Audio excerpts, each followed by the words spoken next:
We're only interested in one thing, Bart. Can you tell a story? Can you make us laugh?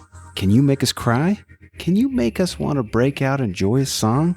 Welcome back to Should You Watch This with the Popcorn Priest. I'm your host, Chris Compton. Today we're reviewing Barton Fink from 1991, a Coen Brothers film starring John Turturro and John Goodman.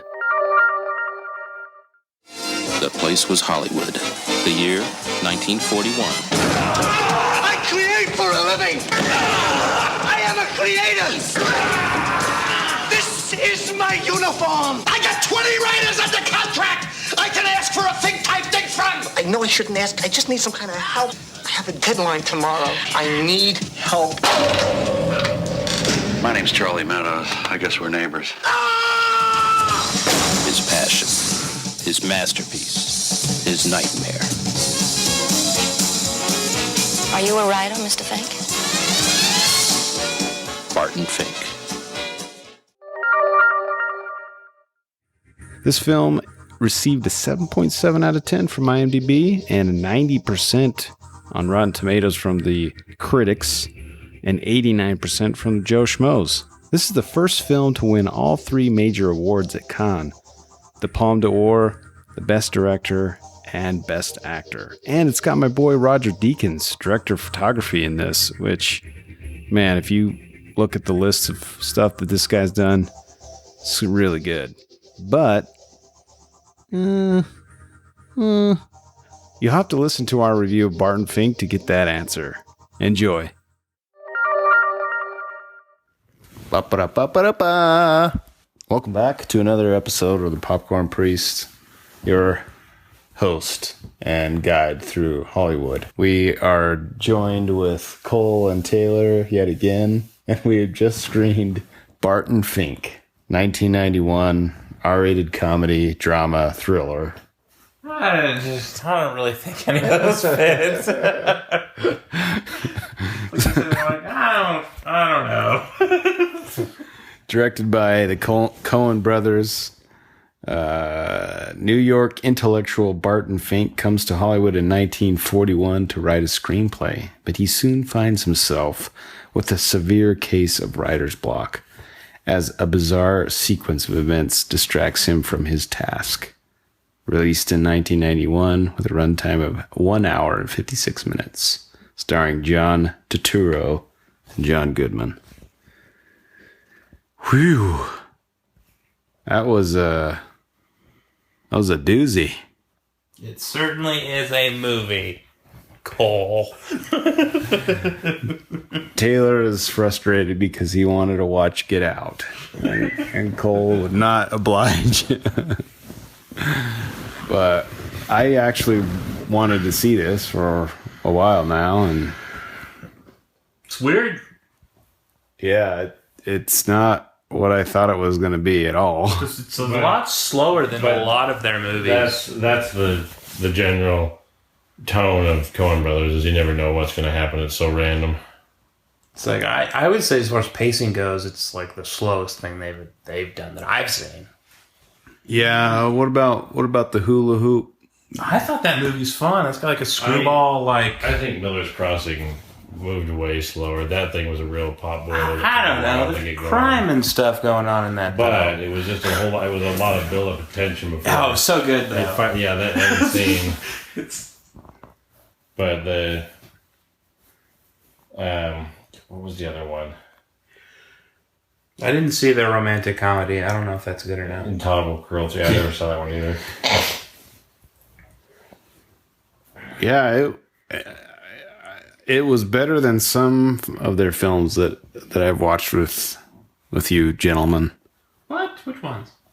Well, I guess I didn't watch with you guys. I did rent Inside You and Davis. You didn't like that one?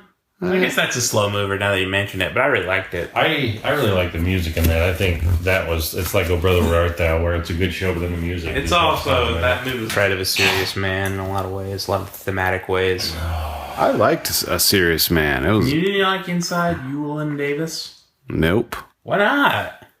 I just like the Serious Man much better. I love Llewellyn Davis just because, like, of a lot of music, man. The cat. Well, a lot of well, I mean, with Llewellyn Davis though, it's the simplest plot. Like, it's the most subtle. There's not really. Well, I like how there's that.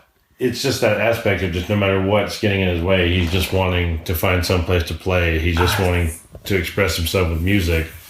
I love how he films that clip at the beginning and gets a bonus and doesn't get a royalty on it, and then it goes big. And the whole movie is just like him accidentally doing the wrong thing. Yeah, I thought it was just one giant loop, and then it breaks itself at the end. Well, it is. It starts off at the end of the week and works its way back. They didn't need to do that. That was needless. Yeah, it worked. Barton Fink, though, is it's got some really subtle comedy to it. Like how he's like when he's talking to John Goodman and it keeps cutting him off, even though he's talking about how he wants to hear about the working man. Stories to tell. I can tell you. Yes, that's it. That's what I want. Stories of people struggling to make it in the world, who really put their first foot forward, and then just has no desire to listen to what he actually has to say. Intense. When he asks to hear, says he hasn't heard the review and asks, "What did it say?" Just so people will massage his ego. I wonder if that's what the Coen Brothers feel themselves. They want to hear about how good they are. I'm curious how much that reflects their studio experience, because that studio executive, he's easily one of the greatest characters in this movie. Where kiss this man's feet. Yeah, that was awesome. How dare you tell this artist what to do? Got his orange juice and and I don't know, he's just kind of his robe. You hear about people in Hollywood being as long as you're working, it's great. Everything is great. It's just yeah. Well, I would. It's a hard recommendation for me. It's not. Yeah. It's no, dude. If you want to see a movie by the Coen Brothers, Barton Fink, it's no. Watch something that's more straightforward. Yeah, I would put it 5 or 6 down on the list of their movies to see. What don't you think? I put it on the low end of their movies as far as my personal favorites go. I'd say it's No Country Burn, Llewellyn. Over The Big Lebowski? You're No, insane. Lebowski, and then I think Barton Fink would be in the top 5. I don't know if I'd put it there. I what's that other one? The Hudsucker Proxy? I like that more than this one. And I like Hail Caesar. Hail Caesar's also good. The only part I liked about Hudsucker Proxy was where it's for kids. The studio. That's funny, but the studio chief jumps out of the window at the beginning of the film and just commits suicide. You didn't like that? It's funny. No, that was Mr. Hudsucker. Yeah, that was the funny part, sir. Well, you didn't think it was funny how he's this buffoon? It wears thin real fast. But he's just able to get through life on good nature. It's so good, man. I give this I give it a small bucket of popcorn. I give it 600 stars, maybe. Just because it's slow. I feel like you and I are starting to align more and more with films, which I think it's funny. Before, though, and it's just it wasn't horrible, but it's not one of my favorite Coen Brothers. Miller's Crossing, I would actually put in my top favorite Coen Brothers films. See, I have to watch that again. I only saw it the one time, and I just remember being really bored watching. I remember having awesome music, and Steve Buscemi was in it, and he's a little weird. I have never even heard of it. The one with Tom Hanks, The Lady Killers. Oh, people like that, but I like that. I would agree that Tom Hanks is good, and I don't think that movie as a whole is great. As a whole, but colorful characters. I think that J.K. Simmons is also really good in that movie. Who? J.K. Simmons. It's J.K. Simmons. Yeah. Oh yeah, that's his actual name. Him and Stephen Root. Yeah, it was that movie's good. I have that, and the rap music in it is pretty funny. There's good stuff in there. All right, Cole. So you put it number 5 in their filmology. I give it 4 out of 4 stars. I think I've seen this movie about 3 or 4 times now, and I find it hilarious every time I watch it. I thought it was. I think you should see it if you have liked the Coen Brothers. I think you should. I think you should watch Big Lebowski if you haven't seen that. Yeah, Big Lebowski that's probably my most favorite, and then It's like an easy go-to. Fargo's great too. Did you have Fargo on your list? Shoot, that's the thing. They made so damn. Fargo's great. A tale of murder. That's the thing. I like Fargo, but Fargo is one of those more like, it's like No Country where it's good, but it's like some parts. It's a little too serious. It's a little too intense at times that you're just kind of like, it crosses, you don't know whether to laugh or I don't think No Country's funny at all. There isn't. Yeah, there's no funny. I mean, No Country sets that tone. It's consistent, whereas Fargo is so kind of. Yeah, Fargo goes back and forth. Yeah, because you don't you've got Steve Buscemi, and then you've got Steve Buscemi getting the crap beat out of him, and then just like William H. Macy, like Francis. Oh shit! I forgot about Burn After Reading. Then that's good too. Like Francis getting kidnapped just for the insurance money, but then just like Macy getting all frustrated trying to scrape the ice on his windshield just because his life is just like going down, falling apart because he wants to find her fate. And then The Man Who Wasn't There. Like, we need to watch that because Gandolfini and like everybody in that movie is great, especially Tony Shalhoub, who just talks in the third person the entire movie. It's like disturbing. It's kind of like Fargo. It's like a black and white Fargo where they try and plan a crime that just goes horribly wrong as time goes on until the very end. But it's like the greatest is Billy Bob gets suckered into the new business scheme of dry cleaning, of how fast like you can clean your clothes, and he thinks it's a load of crap. But it's Billy Bob does a really good job. Like, that's one that you really should watch if you haven't seen it. It's crazy to think that you start from Blood Simple and then you go to Hail Caesar. I forgot Blood Simple. And True Grit.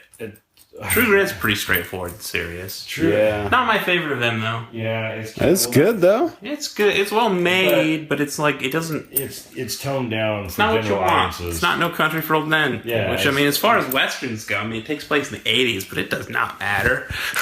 But it's just, that's the thing. Like, when you, as serious as they've been, it's just kind of annoying because it was toned down for PG-13 for like general audiences. It's kind of like just, watering down the product that you're used to. That's kind of what annoyed me about it, because the acting was really good, but it was just relying on Jeff Bridges to be the dude with an eye patch. It's so good. That's right. You have an eye. Or should I say your eye? What's her face? Haley Steinfeld. Steinfeld. Haley Seinfeld. It was great in that movie. But Barton Fink, I don't know. It feels way long. It's pretty long. Before I know it, the William Mahoney's showing up, or John Mahoney, as the William Faulkner stand-in. As the Faulkner character, just Southern author. Just a drunk fraud, that just berates everybody and just has like no real talent, but everyone he just worships him and can't believe that the truth about his writing. I will talk to you later, but right now it's time for drinking. I got some drinking to do. Who's on the phone? It is funny when he goes to his apartment for the first time. He's like crying or screaming in the background. He is indisposed. There's some good stuff. There's good stuff in there. Laura Tierney. I swear that's who that is, isn't it? I don't know. I was looking at some Australian woman. It doesn't matter. Well, check it out if you.